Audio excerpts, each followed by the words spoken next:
Peshawar high court کا governor Khyber Pakhtunkhwa Faisal کریم کنڈی کو نو منتخب وزیر اعلیٰ سہیل آفریدی سے کل حلف لینے کا حکم۔ Chief justice Peshawar high court نے محفوظ فیصلہ سنا دیا۔ عدالت نے کہا کہ اگر گورنر حلف نہ لیں تو اسی دن اسپیکر نو منتخب وزیر اعلیٰ سے حلف لیں۔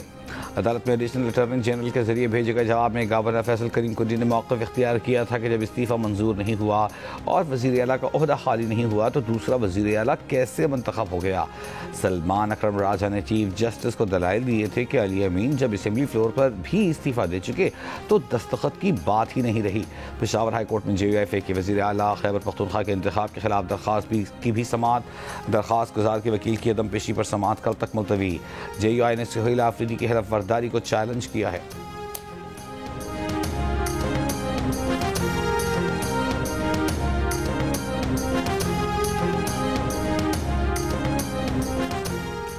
ہمارا مقابلہ کسی اور صوبے اور شہر سے تو ہے ہی نہیں، سندھ حکومت دنیا سے مقابلہ کرتی ہے۔ B I S P Sindh حکومت کا ایک کارنامہ ہے جو عالمی سطح پر تسلیم کیا گیا۔ Chairman peoples party Bilawal Bhutto Zardari کا تقریب سے خطاب کہا، ہم سمجھتے ہیں کہ یہ ملک کی کامیابی ہے، ہمیں اس کامیابی پر فخر ہونا چاہیے۔ دنیا کے بڑے ملکوں کے پاس ایسا پروگرام نہیں جو آپ کے پاس ہے۔ پی ٹی آئی حکومت نے بھی نام بدل کر امداد پہنچانے کے لیے بی آئی ایس پی استعمال کیا۔ بلاول بھٹو زرداری نے غزہ جنگ معاہدے کا خیر مقدم کیا، امید کی کہ سیز فائر قائم رہے گا۔ کہا، تاریخ گواہ ہے کہ اب تک سب سے زیادہ سیز فائر اسرائیل نے ہی توڑے ہیں۔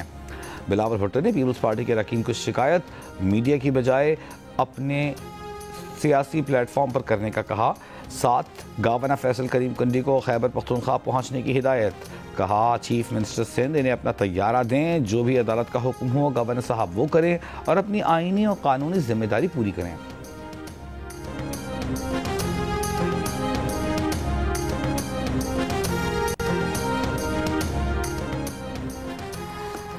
گورنر خیبر پختونخوا فیصل کریم کنڈی کا کہنا ہے کہ میں نے کبھی نہیں کہا کہ حلف نہیں لوں گا، آئین اور قانون پر عمل کروں گا، آج ہی خیبر پختونخوا پہنچ جاؤں گا۔ کراچی میں میڈیا سے گفتگو کرتے ہوئے کہا، میرا جواب ہائی کورٹ میں جمع ہو چکا، وزیر اعلیٰ سندھ سے تیاری کے لیے درخواست کی ہے۔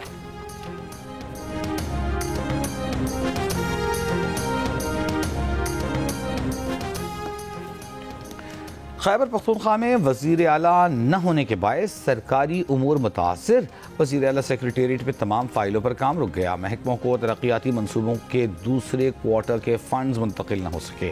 سرکاری ذرائع کے مطابق صوبائی وزراء، مشیران اور معاونین دفاتر نہیں آ رہے۔ علی امین گنڈا پور نے قبائلی اضلاع کے لیے 12 ارب روپے جاری کرنے کی ہدایت کی تھی۔ وزیر اعظم شہباز شریف دورہ مصر مکمل کر کے اسلام آباد پہنچ گئے۔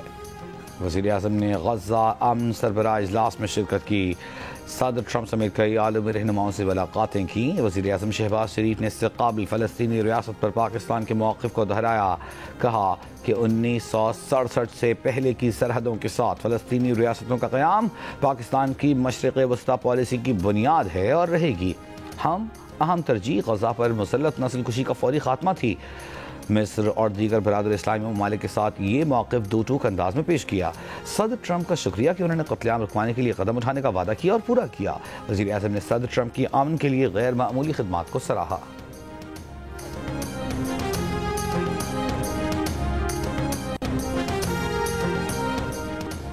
صدر آصف علی زرداری نے پیپلز پارٹی پارلیمنٹری گروپ کا ہنگامی اجلاس آج رات 10 بجے طلب کر لیا۔ ذرائع کے مطابق پیپلز پارٹی پارلیمانی گروپ آزاد کشمیر حکومت سے علیحدگی چاہتا ہے۔ فریال ٹالپور کی مذکورہ رپورٹ پر اراکین اسمبلی کی رائے جاننے کے لیے صدر زرداری نے اجلاس طلب کر لیا۔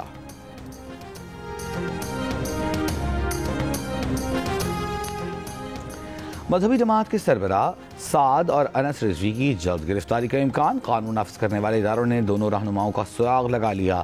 ذرائع نے دونوں رہنماؤں کے زخمی ہونے کی خبر پر کہا کہ اگر وہ زخمی ہیں تو انہیں فوراً گرفتاری دے دینی چاہیے تاکہ علاج کرایا جا سکے۔ دوسری جانب سعد رضوی سمیت مذہبی جماعت کی مقامی قیادت پر انسداد دہشت گردی کی دفعات کے تحت راولپنڈی میں مقدمہ درج، پولیس سے اسلحہ چھیننے، دفعہ 144 کی خلاف ورزی، ٹائر جلا کر روڈ بند کرنے سمیت مختلف الزامات۔ ایف آئی آر کے مطابق ملزمان نے سعد رضوی کی کال پر شاہراہ عام بند کی، پولیس کو دیکھ کر سیدھی فائرنگ شروع کر دی، فائرنگ سے کانسٹیبل زخمی ہوا، ملک میں انتشار پھیلانے والوں کے خلاف کریک ڈاؤن، مختلف شہروں سے 39 افراد گرفتار۔ پولیس کے مطابق گرفتاریاں لاہور، قصور، کاموکی، گجرانوالہ اور شیخوپورہ میں کی گئیں۔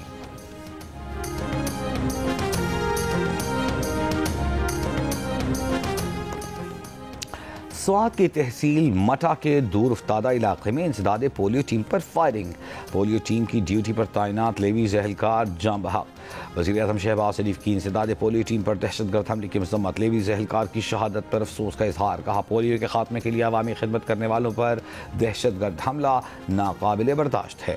انسداد پولیو مہم اس مرض کے مکمل خاتمے تک جاری رہے گی۔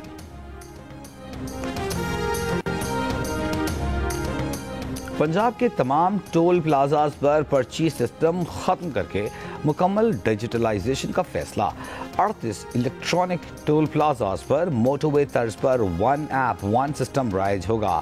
وزیر اعلیٰ پنجاب مریم نواز کی زیر صدارت اجلاس میں فیصلہ، وزیر اعلیٰ پنجاب کا نئے بننے والے تمام روڈز پر سولر اسٹریٹ لائٹس لگانے کا حکم۔ سندھ ہائی کورٹ کا کراچی چڑیا گھر سے KMC انتظامیہ کو 2 روز میں مادہ ریچھ رانوں کو اسلام آباد وائلڈ لائف مینجمنٹ بورڈ کو دینے کا حکم۔ عدالت نے ریمارکس دیے، مادہ ریچھ رانوں کو کہیں اچھی جگہ منتقل کیوں نہیں کرتے؟ سرکاری وکیل نے کہا مادہ ریچھ کو منتقل کرنے سے عوام کو دستیاب تفریح ختم ہو جائے گی۔ عدالت نے کہا تفریح کے موقع ختم ہوتے ہیں تو ہو جائیں، جانوروں کو انسانوں کی تفریح کے لیے بند کرنا ظلم کی انتہا ہے۔ عدالت میں درخواست گزار کا کہنا تھا کہ مادہ ریچھ کو 7 برس سے ایک جگہ رکھا گیا، اس کے سر میں کیڑے پڑ گئے ہیں۔ انسداد دہشت گردی، عدالت راولپنڈی نے 26 نومبر احتجاج کیس میں علیمہ خان کے ناقابل ضمانت وارنٹ جاری کر دیے، وارنٹ عدم حاضری پر جاری کیے گئے۔ عدالت نے آج حاضری سے استثناء کی درخواست بھی مسترد کر دی، پولیس کو وارنٹ گرفتاری پر عمل درآمد کا حکم، مزید سماعت 15 اکتوبر تک ملتوی۔ توشخانہ کیس 2 میں اسپیشل پروسیکیوٹر کے حتمی دلائل مکمل، مرکزی وکلائے صفائی میں سے کوئی عدالت میں پیش نہ ہوا، عدالت کی وکلائے صفائی کو حتمی دلائل دینے کی ہدایت، سماعت کل تک ملتوی۔ گاورنر سندھ کامران ٹیسوری کی رائس ایکسپورٹرز ایسوسی ایشن کے ایوارڈز کی تقریب میں بزنس کمیونٹی سے ملاقات، مسائل کے حل کی یقین دہانی، کہا پاکستان کے چاول کا دنیا میں کوئی ثانی نہیں، اس سال ایکسپورٹ کا ہدف $4 ارب سے بڑھایا جائے۔ اور جنوبی افریقہ کے خلاف پہلے ٹیسٹ کی دوسری اننگز میں پاکستانی ٹیم 167 رنز بنا کر آؤٹ ہو گئی، جنوبی افریقہ کو جیت کے لیے 277 رنز کا ہدف دے دیا۔ جنوبی افریقہ کے متھو سوامی نے دوسری اننگز میں 5 وکٹیں حاصل کی، 3 روز کا کھیل باقی۔